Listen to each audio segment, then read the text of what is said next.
Bonjour, directeur général d'Est Métropole Habitat et président des organismes HLM au niveau européen. Cédric Van Stevendel est notre invité aujourd'hui. Bonjour. Bonjour. Alors, fin d'été 2017, vous étiez vent debout contre la politique du gouvernement en matière de logement social. Est-ce que vous êtes toujours aussi critique? Oui, complètement. Et ce qui a changé, c'est qu'en 2017, nous étions un peu seuls, les organismes de logements sociaux, accompagnés par les représentants des locataires. Ce qui est nouveau aujourd'hui, c'est que nous sommes accompagnés par les représentants de la Fédération du bâtiment, par les représentants des associations, la Fondation Abbé Pierre en tête, par les représentants de la promotion privée. Tous s'accordent à dire qu'il faut qu'on en reste là sur cette loi de finances qui est une catastrophe pour la production de logements abordables et sociaux, mais globalement une catastrophe pour la production de logements tout court. Alors on sait que ce qui a mis le feu, c'est l'histoire des 5 euros rognés sur les APL. N'était-ce pas aussi une façon à l'époque d'obliger les organismes HLM à se parler, à se regrouper, à travailler ensemble pour faire des économies peut-être et mieux investir dans la construction? 5 euros, on ne serait même pas en train d'en parler.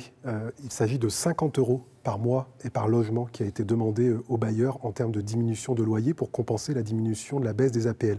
Et ces 50 euros par mois et par loyer, c'est un prélèvement annuel sur les ressources des bailleurs d'1,5 milliard d'euros. Et c'est contre cela aujourd'hui que nous sommes mobilisés. Il ne s'agit pas des 5 euros d'APL, il s'agit d'une ponction d'1,5 milliard d'euros sur les ressources des bailleurs HLM pour produire et pour réhabiliter.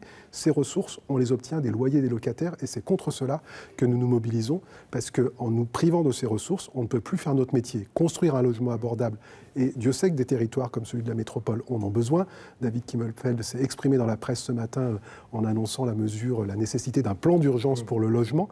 Donc ce n'est pas du tout le moment de ponctionner les ressources des bailleurs. Mais par exemple, à l'échelle de la métropole, avoir un seul office HLM, est-ce que ça ne serait pas une bonne solution? Bien sûr, et nous, aujourd'hui, nous nous étonnons du mélange des genres. Pour l'instant, il y en a encore 3. Hein. Pour l'instant, il y en a 3. On a engagé un travail avec la métropole de Lyon dans le cadre de ce qu'on appelle le pôle public, qui est l'endroit où on coordonne les organismes de logement social attachés à la métropole.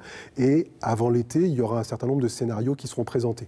Je ne sais pas si le moment politique dans lequel on est va permettre de prendre une décision, mais en tout cas, nous sommes au travail pour faire des propositions d'évolution avec la métropole du tissu des organismes de logement social. Alors, on sait que si les constructions de logements baissent, c'est aussi parce que le PLUH n'est pas voté. Et là, ce n'est pas la faute du gouvernement, c'est la faute des collectivités locales. Alors, sur la question du vote du PLUH, je pense que ce serait vraiment pas très honnête que de dire que cette baisse de 1000 logements sociaux dans la programmation 2018 est le résultat du PLUH. C'est aussi le résultat, et j'étais encore hier avec mes collègues bailleurs, d'un certain nombre de projets qui ont été reportés devant l'absence de visibilité financière que nous avons pour pouvoir nous engager dans la production de logements neufs. Donc bien sûr, il y a l'effet retard du PLUH, mais ça, on va dire que c'est un effet retard sur l'ensemble de la production, parce qu'il y a un certain nombre de projets qui sont en attente, mais je crois qu'on a bon espoir aux alentours du 13 mai, me semble-t-il, pour que ce PLUH soit voté. Donc ça a un effet, mais il y a aussi un effet sur la question des finances dont disposent les organismes pour continuer à produire du logement abordable. Alors on a vu qu'il y avait des initiatives qui étaient prises au niveau national par Alila, par Nexity, par Action Logement en matière de construction. Est-ce que ce n'est pas la preuve qu'il y a des initiatives possibles sans qu'on attende tout du gouvernement?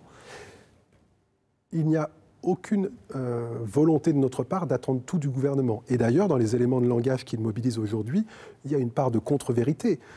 Julien Denormandie, qui était encore à Vaux-en-Velin lundi, pour nous dire il faut changer la politique du logement parce qu'on paye 2 fois dans les aides à la pierre et dans les aides à la personne, les fameuses APL. Sauf que M. Denormandie a oublié qu'aujourd'hui, l'État ne met plus 1 euro dans la production de logements sociaux. Les seules aides qui sont données aux bailleurs sociaux pour produire sont des aides des collectivités locales. Donc on ne peut plus dire que l'État finance 2 fois. L'État finançait à hauteur de 400 millions d'euros sous le début du quinquennat de François Hollande. Il avait d'ailleurs annoncé qu'il le multiplierait par 2. À la fin du quinquennat, on était rendu à 0 euros sur la production, sur ce qu'on appelle les aides à la pierre. Donc nous, on est prêt à discuter de tout. Simplement, on en a marre de discuter face à des éléments de langage qui sont en permanence réutilisés et qui ne sont pas fidèles à la réalité de notre secteur et aux besoins des ménages en matière de logement abordable. Il va y avoir un grand festival du logement social du 4 au 8 juin. Oui, alors ça tombe très bien, on a décidé cela en 2017, donc c'était avant la loi de finances à Amsterdam, puisque je suis président d'Housing Europe depuis juin 2017.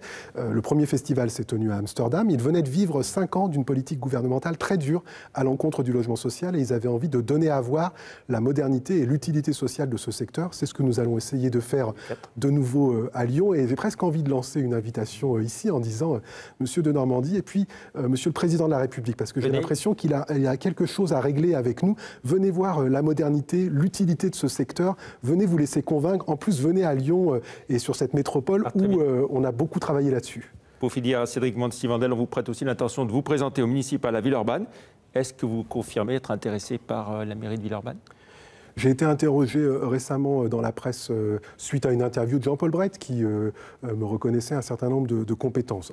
D'abord, c'est toujours flatteur que la personne avec qui vous travaillez depuis 10 ans dise que vous pouvez avoir les compétences pour être maire. Je crois que la question, il ne suffit pas d'en avoir les compétences ou de se faire reconnaître. Il faut faire adhérer, il faut arriver à avoir un projet et des gens qui vous accompagnent. Donc oui, je réfléchis aujourd'hui pour voir si il y a d'autres personnes qui auraient envie de cette aventure à gauche, dans une liste de rassemblement. Ça fait grincer du dent du côté du Parti Socialiste, de certains caciques du Parti Socialiste à Villeurbanne ? Oui, mais après d'abord, j'en suis, si vous voulez. Voilà, c'est pas un secret. J'ai mes convictions politiques, j'ai une histoire personnelle.